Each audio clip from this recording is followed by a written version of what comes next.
अपक्रिया। क्या है संयोगात्मक अपक्रिया? बताओ फिर से एक बार परिभाषा कि दो या दो से अधिक तत्व या यौगिक आपस में संयोग करके एकल सिंगल उत्पाद बनाएं, उसे हम क्या कहते हैं? संयोजन, योगात्मक या संकलन अपक्रिया, है ना। ये सब कैसी अपक्रिया हैं? रासायनिक अपक्रियाएं हैं। कैसे अपक्रिया है भाई?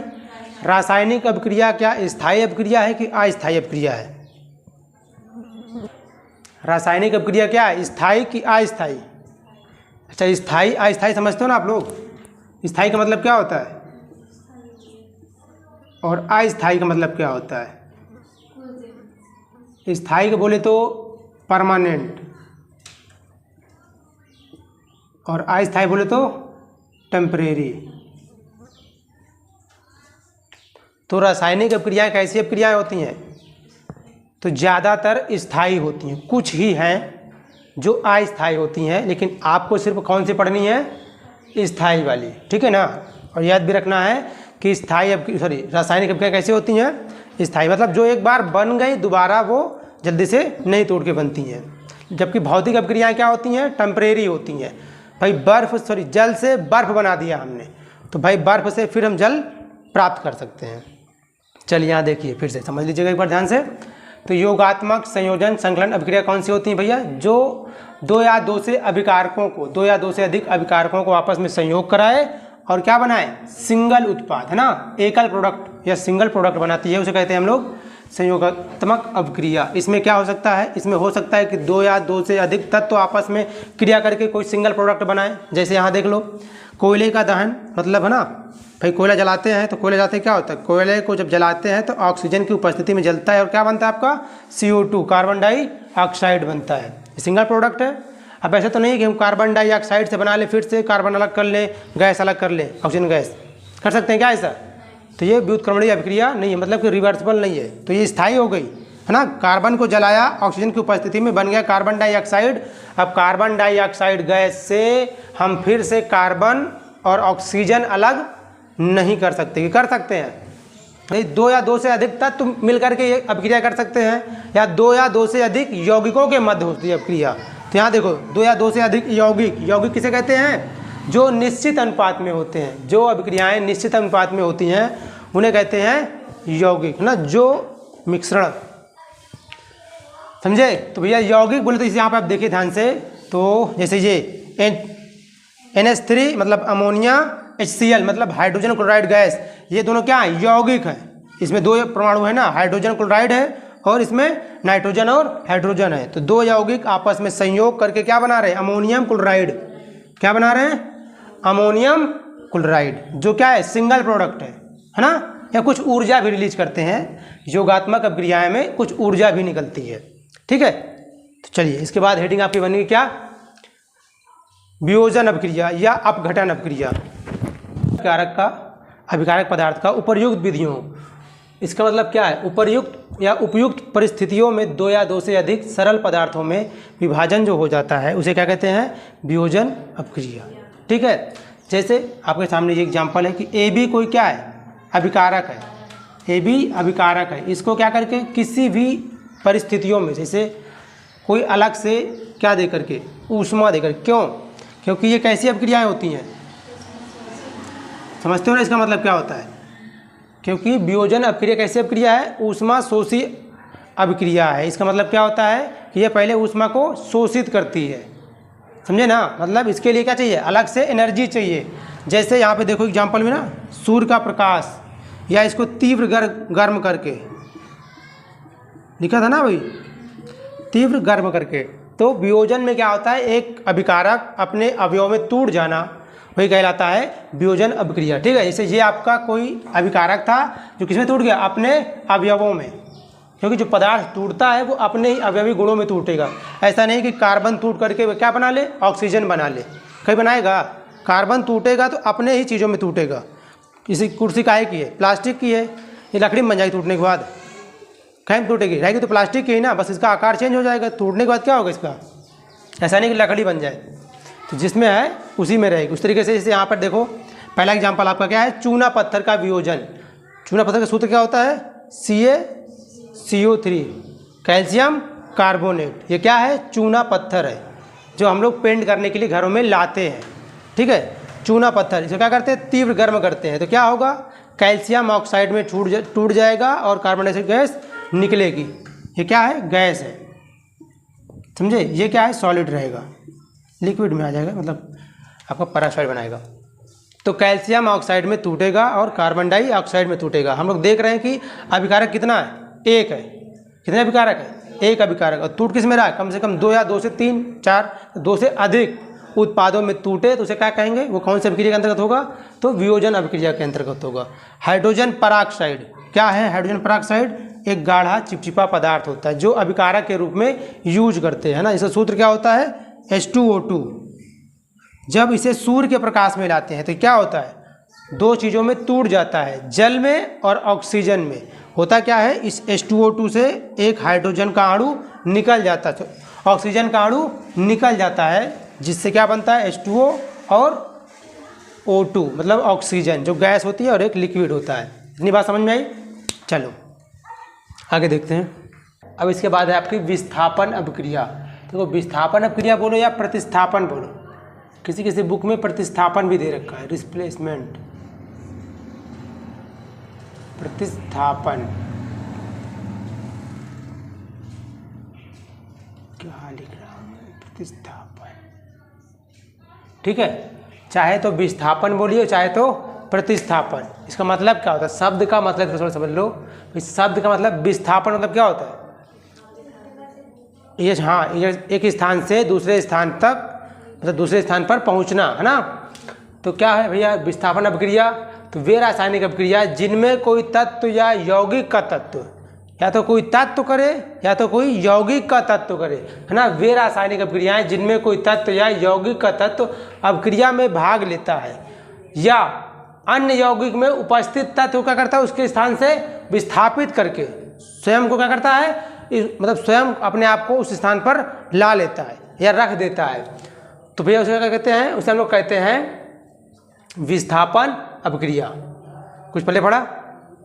कहने का मतलब कि वे रासायनिक अभिक्रिया जिनमें कोई तत्व या यौगिक का तत्व अभिक्रिया में भाग ले रहा है या अन्य यौगिक में उपस्थित तत्व को उसके स्थान से विस्थापित करके स्वयं को उसका स्थान दे देता है या ले लेता है, अर्थात उसे अपना यौगिक बना लेता है, उसको कहते हैं क्या हम लोग? विस्थापन या प्रतिस्थापन अभिक्रिया। जैसे यहाँ पर आपके पास देखो एग्जाम्पल टाइप में है कि ए कोई तत्व या यौगिक है। ए क्या है? कोई तत्व या यौगिक है। इस BC, जो BC कोई यौगिक था, उसमें से C को क्या करता है? प्रतिस्थापित कर देता है। सॉरी, B को करता है प्रतिस्थापित, B को प्रतिस्थापित करता है और AC के साथ अपना यौगिक बना लेता है, AC प्रकार का, है ना। जैसे नोट में लिखा है क्या? विस्थापन अभिक्रिया समानता किसमें होती है? ज़्यादातर धातुओं में ही होती है, ठीक है। और इसमें अधिक क्रियाशील वस्तुएं क्या करती हैं? जो कम क्रियाशील धातुएं होती हैं, जो अधिक क्रियाशील धातुएं होती है वो कम क्रियाशील धातुओं क्या करती हैं? उनके लवण के जलीय विलयन में उनको विस्थापित कर देती हैं, ठीक है। जैसे आपके पास एग्जाम्पल है, जैसे कि जिंक क्या करता है? फेरस सल्फेट के विलयन से भैया आयरन को क्या करता है? आयरन को विस्थापित कर देता है। जैसे आपका Zn क्या करता है? FeSO4 को FeSO4 से, ये क्या है आपका? फेरस सल्फेट है। ये क्या है?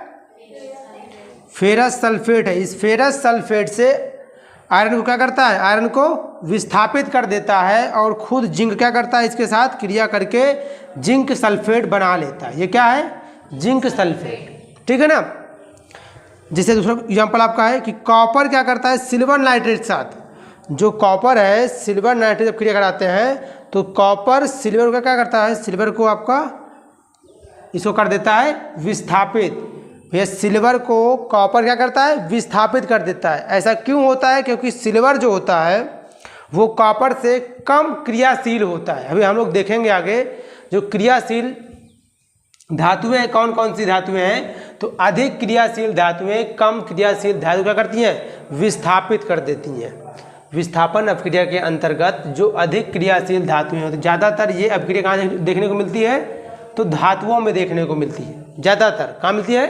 धातुओं में। तो धातु कितने हैं भाई? टोटल धातुएं हैं, कितनी धातुएं नहीं हैं? कितनी गैस अवस्था में पाई जाती हैं। तो ये आपको वहाँ पे लिखा दिया गया है। यहाँ पर अभिक्रियाएं चल रही हैं, देखा ना, हमने देखा कि रासायनिक अभिक्रिया कितने प्रकार की होती है टोटल? रासायनिक अभिक्रिया कुल कितने प्रकार की होती है? 5 प्रकार की। कौन कौन से? पहला था संयोजन है,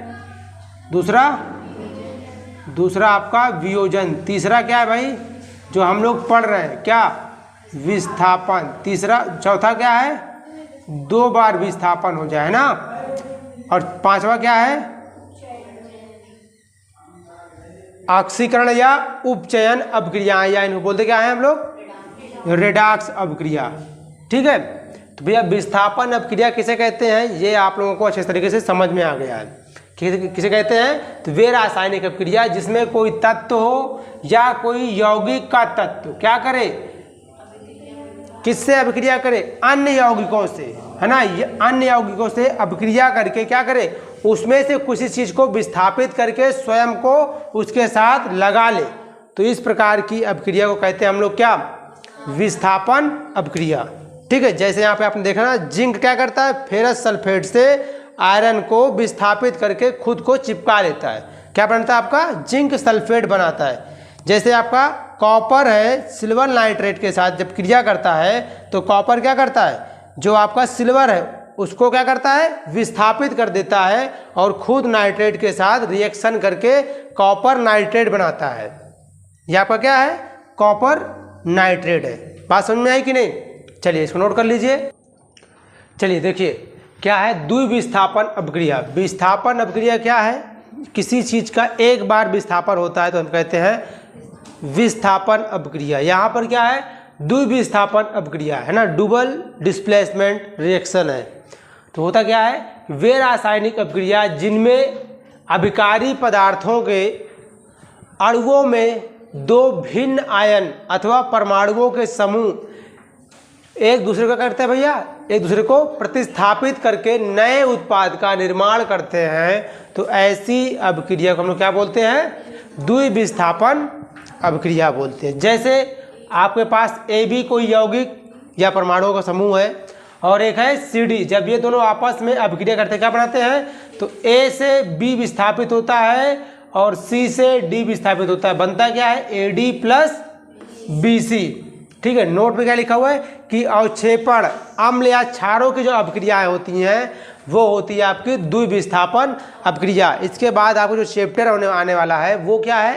अम्ल, क्षार एवं लवण, है ना, एसिड, बेस एंड साल्ट। ये आपका नेक्स्ट चैप्टर है जिसमें हम लोग ज़्यादातर देखेंगे कौन सी अभिक्रियाएं? द्विविस्थापन अभिक्रियाएं देखने को मिलेंगी।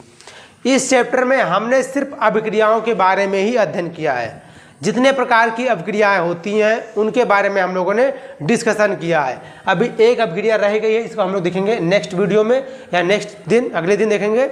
कौन सी? रेडॉक्स अभिक्रिया। वो थोड़ा सी इंपॉर्टेंट अभिक्रिया है, उस पर आप लोग थोड़ा फोकस करिएगा ध्यान से, क्योंकि ऑक्सीकरण या अपचयन अभिक्रियाएं हर जगह देखने को मिलती हैं। रीजन क्या होता है? उसमें इलेक्ट्रॉनों का आदान प्रदान होता है। जैसे आप लोग जब पढ़ेंगे वैद्युत रसायन, इलेक्ट्रोकेमिस्ट्री, उसमें काम करेगी वो पूरे तरीके से। तो भैया द्विविस्थापन अभिक्रिया क्या है? ऐसी अभिक्रिया होती है जिसमें जो अभिकारक होते हैं, जो अभिकारक के पदार्थ होते हैं, उन पदार्थों का कितनी बार होता है विस्थापन? 2 बार विस्थापन होता है। तो उसको कहते हैं हम लोग द्विविस्थापन अभिक्रिया। जैसे आपके पास है सिल्वर नाइट्रेट के जलीय विलयन को जब हम सोडियम के जलीय विलयन के साथ क्रिया कराते हैं तो हमको क्या मिलता है? सिल्वर नाइट्रेट का, सिल्वर क्लोराइड का सफ़ेद अवक्षेप प्राप्त होता है। सफ़ेद मतलब वाइट पीपीटी आपको हमको प्राप्त होता है और बनता क्या है? सोडियम नाइट्रेट का जलीय विलयन हमको प्राप्त होता है। सोडियम नाइट्रेट के जलीय विलयन के निचली तल पर, तलहटी पर क्या मिलता है आपको भैया? सिल्वर क्लोराइड का सफ़ेद अवक्षेप प्राप्त होता है। ठीक है, इस तरीके से आप जब कराते हैं कॉपर सल्फेट की क्रिया हाइड्रोजन सल्फाइड गैस के साथ जब हम कराते हैं, या कॉपर सल्फेट में जब हम हाइड्रोजन सल्फाइड गैस प्रवाहित कराते हैं तो हमको मिलता क्या है? कॉपर सल्फेट मिलता है। और क्या मिलता है? सल्फ्यूरिक अम्ल मिलता है। क्या मिलता है? H2SO4 सल्फ्यूरिक अम्ल मिलता है। ठीक है, ये रही आपकी चारों प्रकार की अभिक्रियाएं। हमने जो भी देखा, संयोजन अभिक्रिया, वियोजन अभिक्रिया, और क्या देखा भैया, विस्थापन अभिक्रिया और द्विविस्थापन अभिक्रिया। ये सभी अभिक्रियाएं बहुत ही इंपॉर्टेंट अभिक्रियाएं हैं। इन सब के बारे में डिटेल से आपको जानकारी मिल चुकी है। ठीक है, तो इन चीज़ों को आप लोग याद रखिएगा ताकि एग्जाम में आने पर आपको ये महत्वपूर्ण साबित हो। और भैया अच्छे से इसको तैयारी करिएगा, क्योंकि इसमें से कोई ना कोई गारंटी है कि 1-2 अभिक्रिया आएगी ही आएगी। क्या हुआ?